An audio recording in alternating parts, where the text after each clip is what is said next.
Eu não me acho puta, né? Eu acho que eu sou uma profissional do sexo.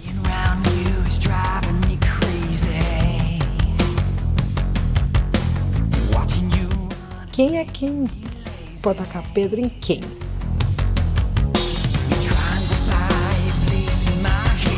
Porque quando você entra, você não consegue sair, não. Você sai, você brinca, você conhece um hoje, conhece um amanhã. E assim vai, vai levando a vida à frente.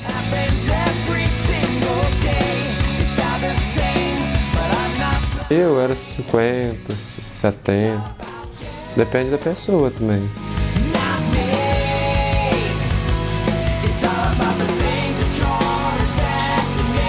Não satisfeitos, eles escreveram no rosto, na testa e na parte lateral do rosto, ladra de cama.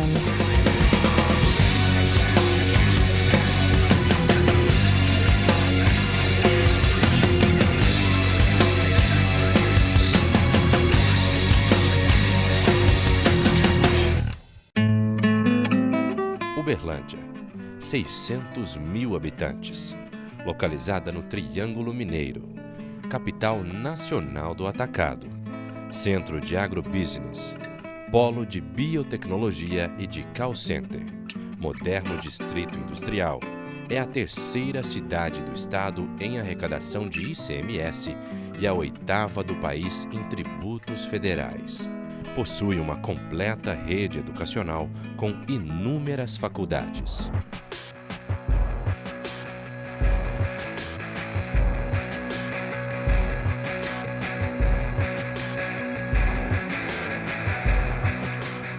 Essa é a Uberlândia, cidade modelo. Essa é a Uberlândia de olhos abertos.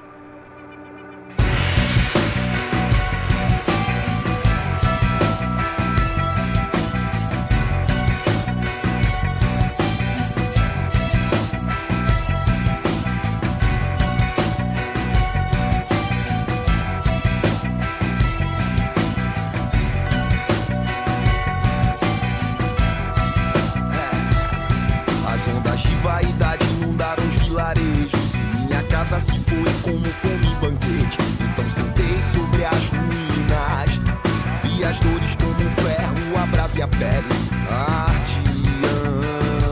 O mercado do sexo é um dos mais lucrativos em todo o mundo. Por trás dele existe um submundo muito bem guardado por questões morais, sociais, econômicas e políticas. Olha, a vida da gente é bem normal, entendeu? Apesar da gente viver nessa vida, mas a vida antes da gente cair nessa vida, a gente tinha outra vida, entendeu? Trabalhava com salão, eu, ela. Então, para mim o primeiro dia foi difícil, mas depois do primeiro dia eu me acostumei. A gente foi numa festinha e tal, e tinha uma outra amiga dela que estava abrindo essa casa. Pediu a gente para ir nessa festa que ela ia inaugurar e tal, as meninas, mas não foi tudo assim detalhe. Eu tinha 12 anos. Fui trabalhar nessa firma, já tinha 10. E aí a gente foi nessa festinha e tal, só que era a casa dela, que ela estava inaugurando, com as meninas novinhas e tal, você entendeu? Aí foi rolando, ela pegou, chamou a gente, né, falou assim, fez uma reunião, falou assim, o negócio é o seguinte, se vocês gostarem do cara, vocês vão, né, faz o preço de vocês, né. No começo, assim, comecei ali na Floriano, depois eu coloquei anúncio no jornal, aí fiquei no jornal. Eu quando estava andando lá de noite também, eu fazia. Não, eu nunca fiz programa, entendeu? Eu sempre trabalhei, né? E só que a gente que sai na noite, né? Que se produz, sempre pinta alguma coisa. Então, assim, eu nunca encarei isso como uma profissão. O dinheiro é o seguinte, é uma precisão que você tem. Mas você chega num limite que você toma tanto nojo, tanta raiva de jogar aquele dinheiro na sua cara, joga aquilo na cama assim, sabe, que você entra em desespero. Quando eu comecei a fazer programa, 18, que foi quando eu saí de casa, aqui no Brasil. Não, em Curitiba. Eu não sou mineira, eu sou do Sul. Aí eu comecei lá, depois eu vim para São Paulo. Em São Paulo eu ganhei muito dinheiro no início, depois eu vim embora para a Europa. Que foi lá onde eu acabei de construir minha vida, mas sempre com muita inteligência e sempre com os pés no chão. Por dinheiro, pela ilusão das oportunidades oferecidas pelo rico continente europeu, muitas mulheres acabam embarcando em viagens, às vezes sem volta. Eu tive um marido durante 6 anos que trabalhava na Polícia Civil. Aí ele foi exonerado da polícia e foi embora para a Espanha. E 2 meses depois ele me ligou e me chamou para ir. Ele me arrumou casas para mim trabalhar lá, fazer show, despedidas de solteiro e programa também. Aí depois de 2 meses que ele estava lá, ele me ligou e falou: Lu, e aí, vem, eu ainda gosto de você e tal. Porque a gente separou para ele ir. E por ele que eu fui. E se eu tenho alguma coisa hoje, também eu agradeço a ele. Também, porque ele me ajudou assim. Foi através dele que eu fui para a Europa. O Brasil é um país de origem. Quando eu falo que o Brasil é um país de origem, eu quero dizer que o Brasil é um país que exporta mulheres, entre aspas. É um país que exporta mulheres para fins de exploração sexual comercial. E quem são os países destino? Nós chamamos de país destino. Os países que buscam mulheres, os países que recepcionam mulheres para fins de exploração sexual comercial. Quem são esses países? Pela ordem: Espanha, Portugal e Suíça. Eles uma vez dizem: olha, deixe cá ficar o seu passaporte, que é para nós regularizarmos a sua situação. As pessoas entregam os passaportes e eles depois dizem: olha, a sua passagem custou X euros, a obtenção de vistos custou mais tanto, tivemos que subornar este e aquele outro, de maneira que a sua dívida total é, vamos imaginar, 1.000, 1.500 euros. Enquanto não nos pagar isso, nós não entregamos os documentos. Então elas são, digamos que, forçadas a trabalhar em condições, enfim, extremamente difíceis para obterem esse dinheiro, para resgatarem os documentos que lhes permitam regressar. Basicamente é assim que as coisas acontecem. Ela pegou e me falou assim: olha, a Rosmeire foi para lá, casou muito bem, e ela vem todo final de semana e leva umas meninas. Só que ela não me falou bem, em detalhe, né? Falei: nossa, Regina, então, né, eu cirurgia morena, alta e tal, lá os homens são estrangeiros, melação horrível, né? Vai dar certo, né? Falei: não, então tá, se der certo, então deixa ela chegar que a gente conversa. Aí não deu outro, deu tudo certo. Ela já me deu R$100 me tirar o passaporte, foi rápido me tirar. Tenho direitinho ele, já fui lá na papelaria, já comprei os papéis, já fui na delegacia federal e já adiantei os papéis e já veio rápido. Eu tirei rapidinho, me deu os dólares, paguei as despesas que eu tinha que fazer e já dia 2 de dezembro eu fui. De acordo com a Polícia Federal, as principais cidades de origem são Uberlândia, Araguari, Carmo do Paranaíba, Patrocínio, Tupaciguara e Itumbiara. Chamou a gente, né, marcou com a gente se encontrar, né? E falou assim: olha, lá um negocinho que eu vou falar para vocês, quando vocês chegarem em Madrid, é o Paco que vai receber vocês, né? Ele é o gerente, né? Ele fala a língua de vocês, né? Já vai estar lá com a placa escrito 2 brasileiras esperando. Aí vocês vão com ele. Deu certinho, entendeu? Fomos direitinho, tal. Chegamos lá, ele pegou a gente, levou a gente para Placência, né? E eu já notei que ele assim estranho. Ela ficou em Placência, né, que é perto de Madrid, que é a capital da Espanha, e eu fui para Salamanca. Depois eles me mandaram para Zaragoza. Depois eu peguei o trem, me levaram para uma outra cidade também, que agora não estou bem lembrada. Mas muitas e muitas mulheres tinha. Umas 800. Umas 800. Lá nessa outra que a gente chegou, tinha uns 200. Me iludi, como todo mundo ilude, a vida é fácil, é fácil, é fácil, todo mundo vai se dá bem. De qual forma você não sabe, e dá bem. Lá o tráfico de droga é pior do que aqui. Lá é servido na bandeja. Lá é livre, entendeu? Lá que eu trem é feio. Então eu falei: não, eu vou lavar copo. Fui, bem, que lavei copo. Eu fiquei 3 dias lá e vim deportado para o Brasil. Se estão ainda em situação regular, digamos, dentro do prazo de 3 meses, não lhes pode ser feito nada, como é evidente. Se estão numa situação irregular, digamos, se já estão numa situação em que ultrapassaram os 90 dias, são extraditadas, digamos, são colocadas à ordem dos serviços de imigração e depois devolvidas aos países de origem, né? E nós aqui em Uberlândia estamos sobremaneira preocupados porque, de fato, muitas são as pessoas encaminhadas para trabalho, entre aspas, honesto na Europa e lá chegando acabam sendo submetidas a um sistema de escravidão, porque elas não podem voltar para o Brasil, são obrigadas a se prostituírem, não têm um ganho compatível com a necessidade da sua própria manutenção e, assim sendo, elas ficam na mão daqueles cafetões que as absorvem lá na Europa. O dia a dia lá é muito difícil. O dia a dia lá é o seguinte, aqui tem a BR, do lado de cá fica o salão. Do lado de lá é tipo um sobradinho. Tem 5º andar. Então, cada andar é um idioma. Você entendeu? Na hora de tomar banho é uma tristeza. Se você ligar e lá em cima, outro lugar, as africanas, elas vai te arrebentar. Porque as mais velhas, é igual colônia penal, as mais velhas têm um direito. Tem a sala também, que é o último, o térreo, que temos a sala de televisão.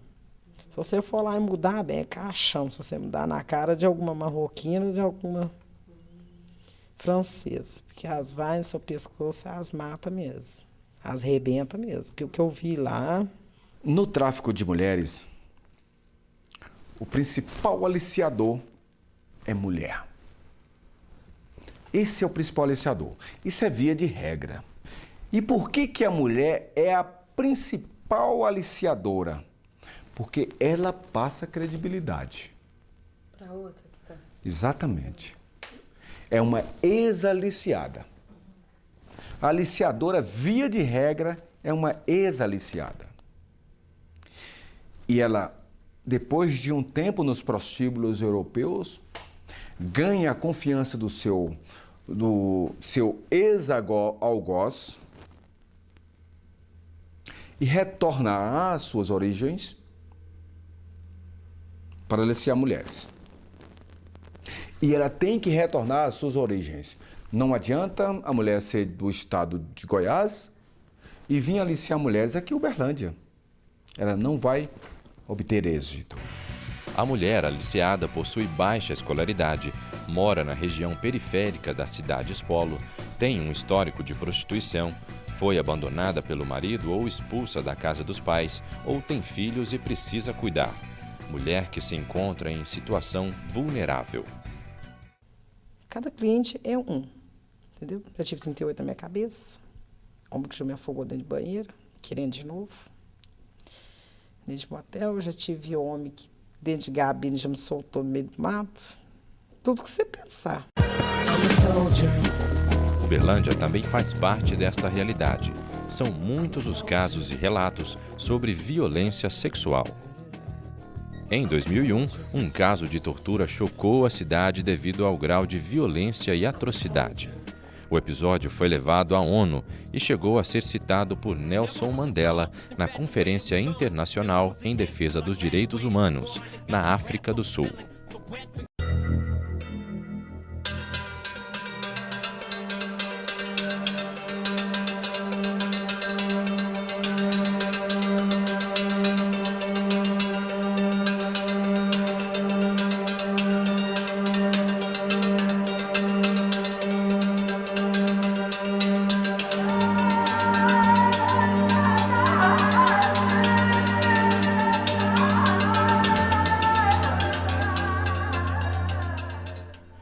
Em 17 de março de 2001, a garota de programa Kelly Rosenberg dos Santos, de 19 anos, é raptada por 5 homens e levada ao Distrito Industrial de Uberlândia num veículo branco.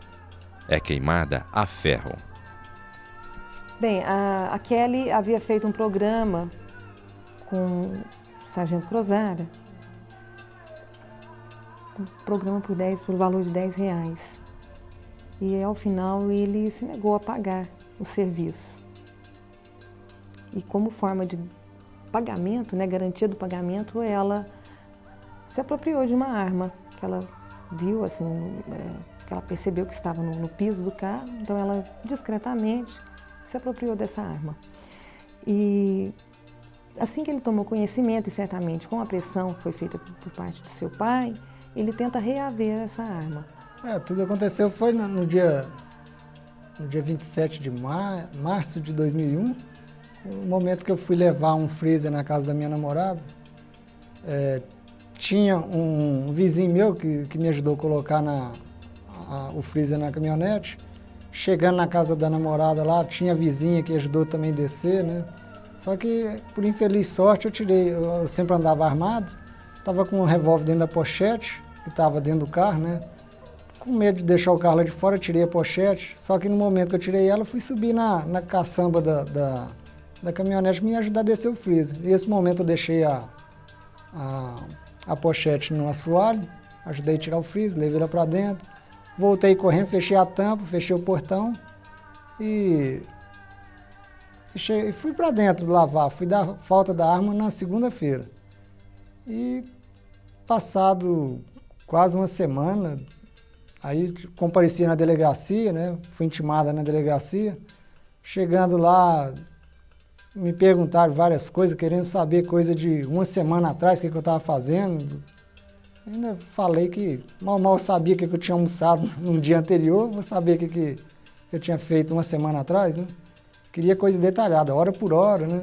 Então, esse detalhe é que ajudou até mesmo a polícia, na sua investigação, a desconfiar logo que aquele delito havia sido praticado por alguém ligado à área policial. Eu nunca tinha visto essa mulher, não sei o dia que ela foi ser ouvida lá no fórum, né? Nem na delegacia o dia eu não vi ela. Eu vi ela só no fórum o dia que ela foi ser ouvida. Ele arma todo esse esquema, conseguem colocá-la na carroceria da Pampa, algemada, e do momento em que ela é colocada na carroceria da Pampa até um terreno baldio próximo à cidade industrial, ela começa a ser torturada. Né, eles utilizaram uma barra de ferro para poder atingir a boca, quebraram muitos dentes, fraturaram um braço. E quando chegam a esse local, eles utilizam de uma estratégia assim. Então eles levaram um maçarico, né, fizeram uma fogueira, tá, e utilizavam esse maçarico. Quando a ponta estava vermelha, eles começavam a escrever sobre o seu corpo. Então, escreveram inicialmente nas coxas, em uma das coxas, nas nádegas. Não satisfeitos, eles escreveram no rosto, na testa e na parte lateral do rosto. Ladra de cano. A partir do momento que eu fui ser ouvido na delegacia, que foi dia 27 de maio de 2001, eu já expediram um mandado de prisão para mim. Da delegacia já vim direto para o batalhão, fiquei preso no xadrez durante 14 meses, pagando por um crime que não tem ideia de quem possa ter cometido isso daí, e muito menos eu e meu pai, que meu pai também ficou preso por causa dessa prisão ilegal que foi feita por meu pai. Meu pai é deficiente físico até hoje, que ele caiu, né? Eu estou até emocionado aqui.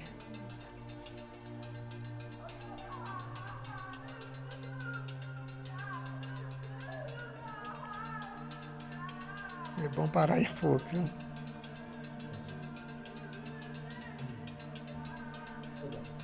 Pois é, meu pai, por causa disso aí, ficou 6 meses preso também no batalhão, sem saber de nada, muito menos eu. Ele ficou 6, eu fiquei 14 meses. E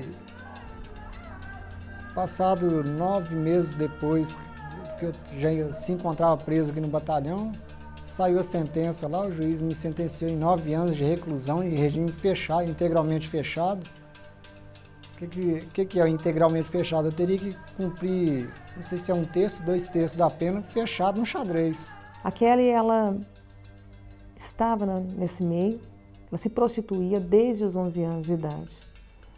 Quando ela sofreu esse tipo de tortura, ela já estava com seus 25 anos. Então foi uma história marcada pela violência, pela exclusão, pela opção que não é uma opção comum da maioria dos jovens, né? Então não estudou, não se qualificou. Ao final, dos seus 25 anos, ela não viu outra alternativa senão se vender, né? E numa situação em que ela se vendia por muito pouco. Então, ela, na realidade, os programas que ela fazia eram programas cujo dinheiro servia para poder sustentar apenas o vício. Então, ela não tinha muita perspectiva de futuro. Foi um dos mais reprováveis que nós já trabalhamos, um caso que causa realmente um mal-estar tremendo, você vislumbrar aquelas fotografias dela marcada a ferro quente, né, no rosto, nas nádegas, em todo o corpo, enfim. Kelly mora hoje no bairro Esperança, um dos mais carentes de Uberlândia, e não fala sobre o assunto. Não, mas vamos conversar com a gente um pouquinho? Deixa eu contar como é que foi, pode ser? Aqui a gente não pode filmar? Aqui a gente não pode filmar, não, com você? Não, eu tô sem medo. Em 24 anos de cobertura na área criminal aqui em Uberlândia, eu ainda não tinha visto alguém praticar tamanha barbaridade contra uma vítima do sexo feminino, como ocorreu neste episódio. A gente ouvia muito isso, né? Vocês estão perdendo tempo. Mas estava ali diante de nós uma vida, né? Um ser humano que foi machucado no corpo e na alma. E nós não poderíamos fechar os olhos e nos eximir da responsabilidade. E aí hoje, com bastante preconceito, que são ideias elaboradas anteriormente, as pessoas colocam nesse submundo apenas alguns personagens, que são as prostitutas, os travestis, os homossexuais, pobres, negros, negras, enfim, são aquelas pessoas que, saindo daquele padrão estereotipado, colocado pelo próprio sistema, ou seja, saiu do padrão de ser homem, branco e rico, essas pessoas já têm uma série de discriminações em função de terem outra situação e outra condição de vida. De acordo com a Organização das Nações Unidas, 1 em cada 3 mulheres no mundo foram espancadas, forçadas a ter relações sexuais, ou seja, 1 bilhão de mulheres. Tinha bares que a gente não podia frequentar, inclusive uma vez a gente foi, umas 8 pessoas, porque lá a gente morava em 15 meninas. Então a gente foi 8 meninas para uma festa lá, porque lá só tinha uma boate de dança. E a gente chegou lá e nós somos barrados na portaria. Vocês não vão entrar aqui porque vocês são putas. Nem garotas de programa eles não falaram, não. E realmente a gente não pôde entrar, não. Sabe, aí eu passei a morar só num apartamento em São Paulo. Ele invadiu meu apartamento de manhã cedo e me acordou com o revólver na cabeça. Outra vez foi de madrugada. Ele me espancou bastante, sabe? Ele falou, te dou 24 horas pra você rasgar daqui. Aí que você fez? Se eu não rasgasse, ele ia me matar. Pra quem deu um tiro e me deu uma surra. Aí eu tive que... São Paulo é um lugar muito violento e Uberlândia a violência é menor. E aí nós vamos tentar identificar que violência que é menor em Uberlândia, né? Que tipo de violência que é menor. E aí, aqui no caso seria o número de furtos, né? E agressões físicas. Eu acho que as pessoas ainda não estão eles não seguiu o mundo. Eles estão para trás. Entendeu? Eles não evoluiu. Eles estão bem para trás. Então, assim... Mas a maioria do preconceito são pessoas mais velhas. Tem as pessoas jovens também que discriminam, mas as pessoas que discriminam as mais jovens mais gostam também. Discrimina ali na hora, perto do povão, depois te procura. Te segue, sabe onde você mora, o que você faz... Mas é só na hora. Mas assim, a discriminação pelo preconceito já é mais de pessoas mais antigas, porque não evoluiu, não cresceu. Foi uma saída uma vez, uma festa, uma despedida de solteiro, você entendeu? Aí teve uma, tipo assim, quem topava, né? Mas eu tava precisando tanto de um dinheiro depressa, você entendeu? Tava com problema financeiro. E era 7 pessoas, entendeu? E eu embarquei nessa. Entendeu? E foi terrível.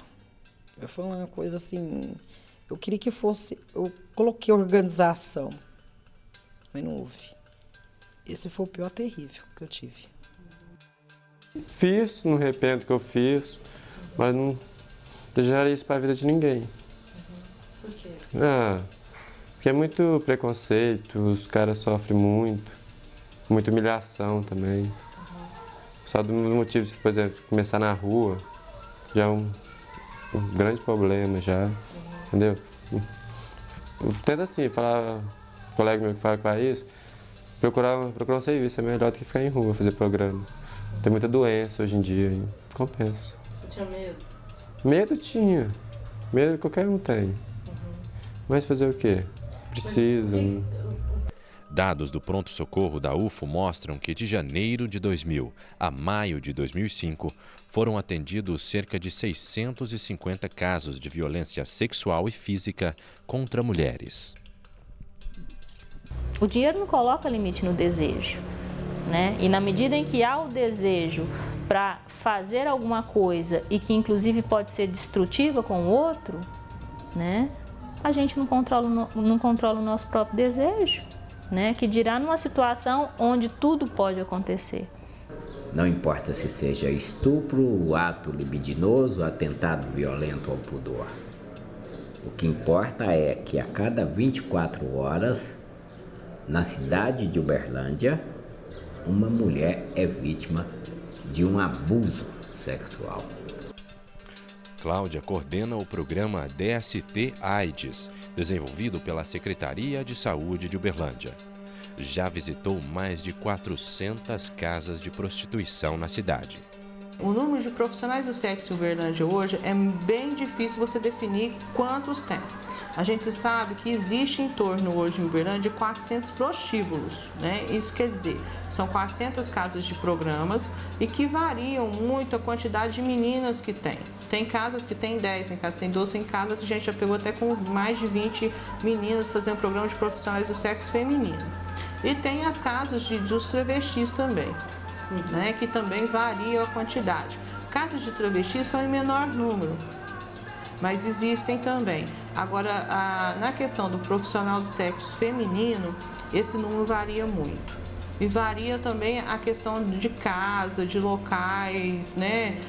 Da questão muito também na questão da sociedade, que tem hotéis, que tem catálogos. Então a gente sabe que isso já é mais, tem tantos garotos de programas, garotas de programas, que você pode estar escolhendo onde vai estar encontrando e tudo mais.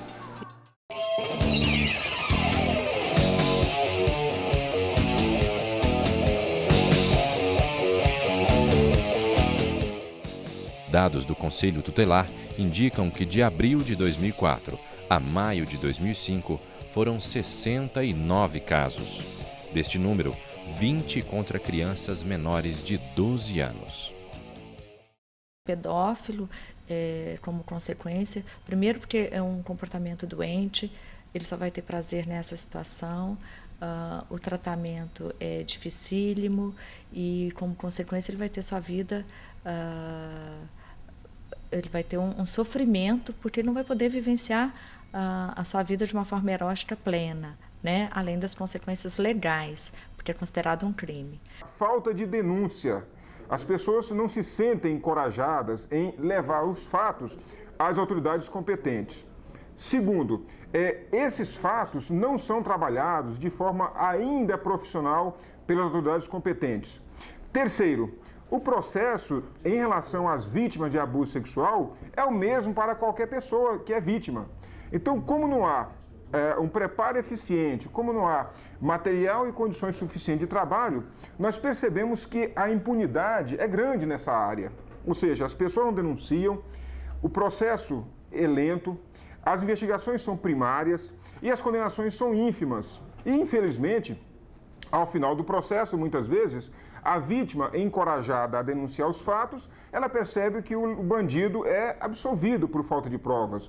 Ela percebe que quando o bandido muitas vezes é condenado, ele não cumpre também a pena por falta de estrutura adequada. E mais grave ainda, ele sendo processado, punido, condenado e cumprida a pena, o Estado ainda não lhes dá a condição de tratamento adequado. O abuso sexual dentro de casa, de pais, padrastos, tios, pessoas da família em relação a crianças e adolescentes não é nada raro. Temos muitos aqui em andamento, temos muitos processos, infelizmente, envolvendo inclusive genitores, né?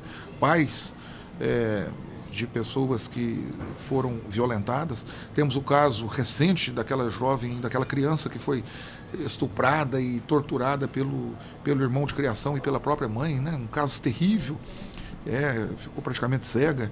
Então temos, infelizmente isso é muito comum. E aqui em Uberlândia há um grande número, uma grande incidência de abuso sexual por parte de pais e mães contra filhos de pequenas idades, tenras idades, lamentavelmente. Só que esses processos correm em segredo de justiça, então a gente não pode publicar nomes, né, prestar informações detalhadas. Mas isso acontece ainda com muita frequência.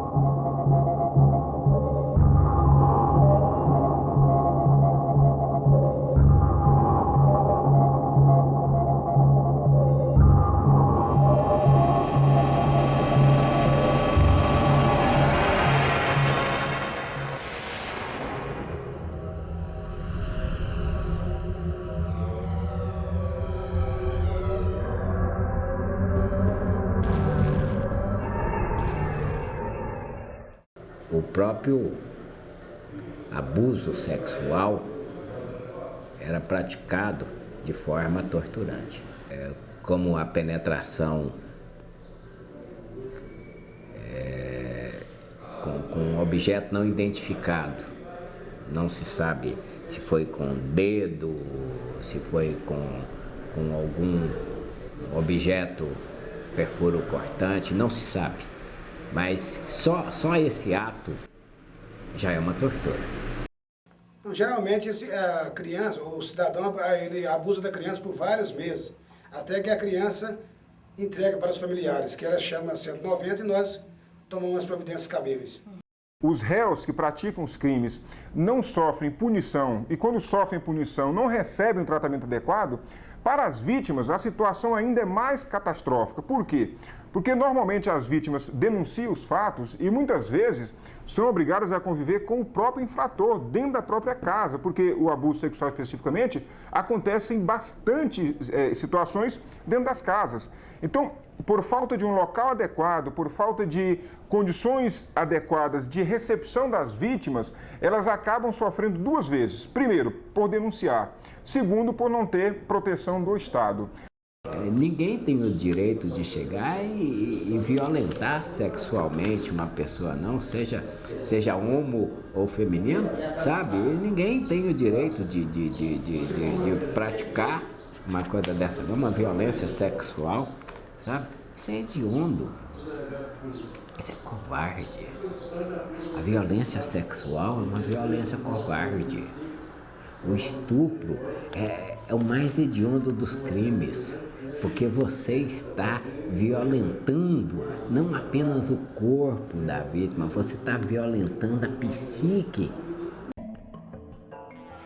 No ano passado, um adolescente que participava do programa Liberdade Assistida, uma medida socioeducativa que tenta reinserir o menor infrator na sociedade, foi vítima de assédio sexual supostamente cometida por um padre. Bom, o adolescente relatou para sua orientadora que ele estava sendo assediado sexualmente, né, pelo padre. E, em virtude disso, a equipe do programa começou a levantar alguns pontos para ver a veracidade do que o adolescente estava dizendo e ver qual caminho seria mais fácil a ser seguido para poder rever essa situação. Que ele não queria ir participar das atividades e toda a programação do programa em virtude do assédio que ele estava recebendo, que ele estava se sentindo, né, assediado, tinha sido cantado. Então, em virtude disso, ele não queria mais participar do programa e isso poderia acarretar algumas consequências para ele.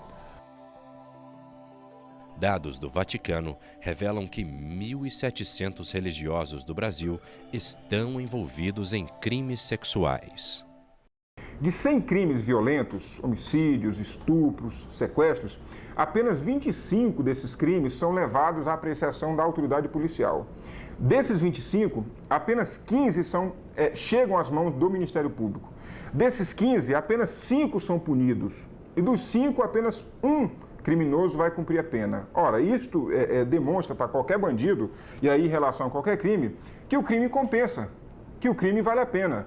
Enfim, na medida em que você tem impunidade em relação, por exemplo, ao homicídio que acontece à luz do dia e que todos presenciam, me parece que os crimes que acontecem no recesso familiar, no ambiente familiar, a situação é mais grave ainda, quer dizer, eles sequer fazem parte de estatísticas oficiais. O padre, na época, foi afastado da pastoral e transferido para a cidade de Araguari. O bispo Dom José de Moura foi procurado, mas não quis falar sobre o assunto. Disse que tem outras prioridades. Na pedofilia, o indivíduo ele sente atração sexual e ele sente desejo por crianças, e não é só por realizar o sexo em si, sexo considerado como penetração, mas o sexo como um todo, o desejo erótico, os jogos, brincadeiras, preliminares. Então, não existe uma razão única da pedofilia, né? A gente pode dizer que o pedófilo ele tem uma história de vida emocional que é doentia, e isso veio desde a fase de bebê, né, até os 5 anos de idade, a pedofilia já foi instalada. Nós conseguimos aprovar no Senado, mas ainda falta aprovar na Câmara, uma nova legislação no que diz respeito ao Código Penal brasileiro, que pune com muito mais rigor os crimes de exploração sexual de crianças. Nós endurecemos penas, as denúncias de abuso sexual, que é uma coisa que acontece geralmente 94% dentro da casa da própria criança, que é quando ela é seduzida por alguém da família. Esses casos que ficam muito entre 4 paredes, nós também conseguimos alterar o Código Penal, porque hoje no Brasil esse código tem 65 anos, o Código Penal, e ainda trata de termos preconceituosos, como mulher virgem, mulher honesta, e a denúncia de casos de abuso só pode ser feita pelo Código Penal pelo responsável pela criança ou pela própria criança. Ora, a criança muitas vezes não tem nem o discernimento de procurar uma autoridade para dizer que está sendo vítima do próprio pai, é muito difícil isso. E o responsável pela criança, que geralmente é alguém da família, também não tem interesse em se denunciar. Então, a partir de agora, com essa modificação que nós fizemos, a denúncia passa a ser pública, ou seja, qualquer cidadão ou cidadã poderá denunciar e o Ministério Público apresentará a denúncia.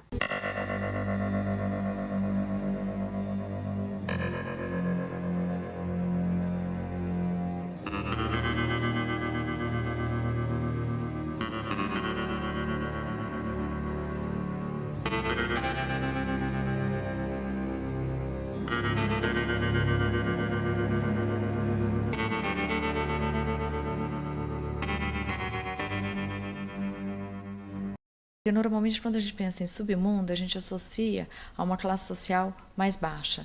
E não, o submundo do sexo, ele está presente em todas as classes sociais.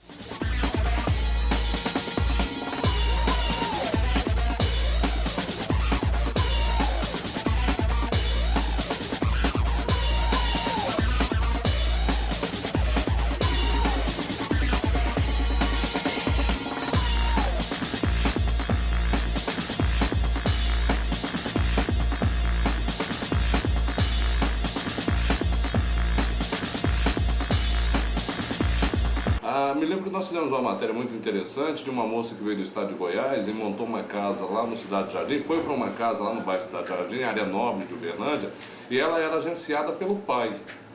E nós chegamos a conversar com o pai daquela menina e ele apareceu, foi na televisão, uma menina nova, 22, 23 anos, foi muito simples. Eu tenho, essa é minha filha única, eu tentei dar estudo, eu paguei escola, paguei isso, paguei aquilo outro. Ela não quis, ela se perdeu no mundo, teve um filho. Eu não tenho mais condição de criar o meu neto, o filho dela, o filho dessa moça. E a única coisa que ela sabe fazer, ele ainda usou esse termo na entrevista, é abrir as pernas.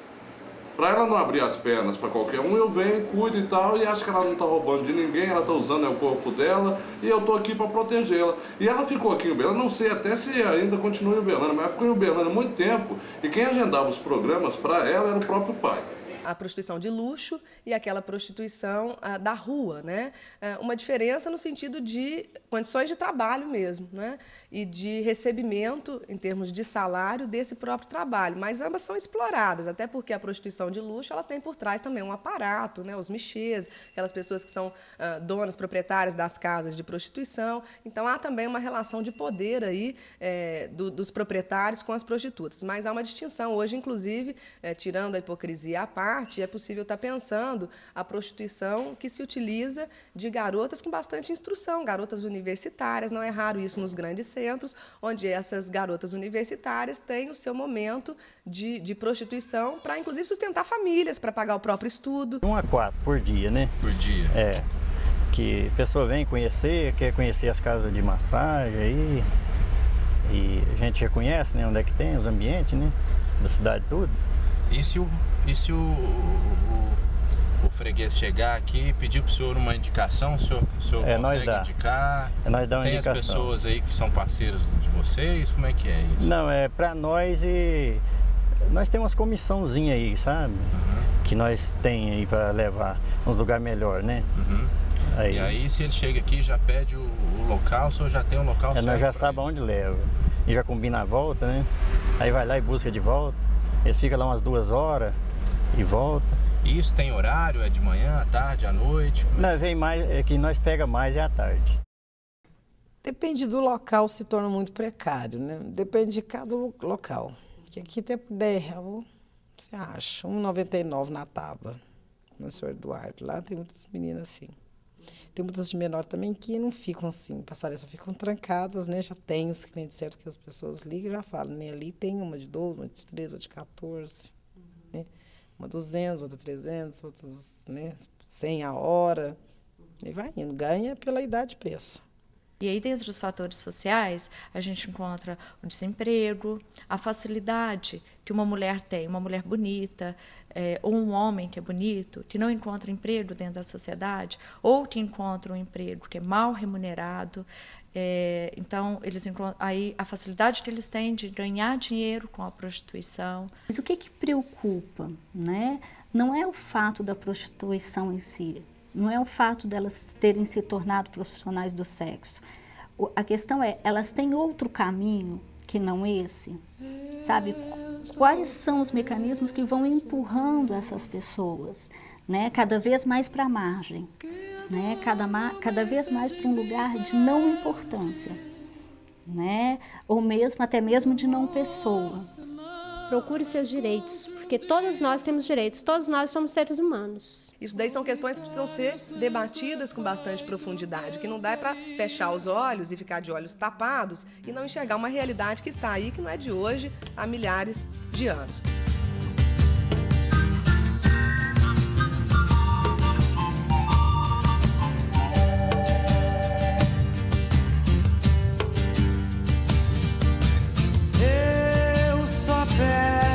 A Deus que a dor não me seja indiferente,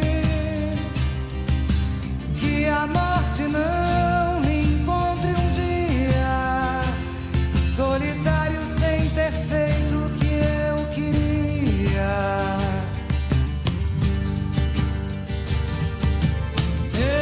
Eu só peço a Deus que a injustiça não me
futuro não esqueça facilmente.